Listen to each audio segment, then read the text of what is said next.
Present perfect in 60 seconds. How to use present perfect tense. Fast. Let's go. We'll master form and meaning with clear examples today.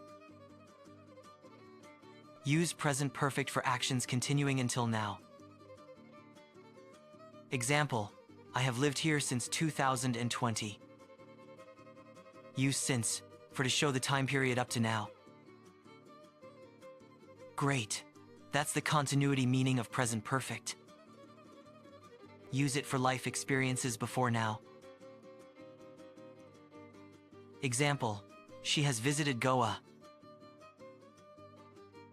No time detail is needed for experiences.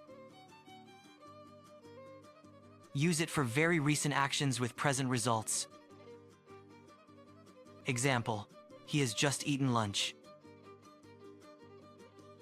Your turn, make sentences and share below.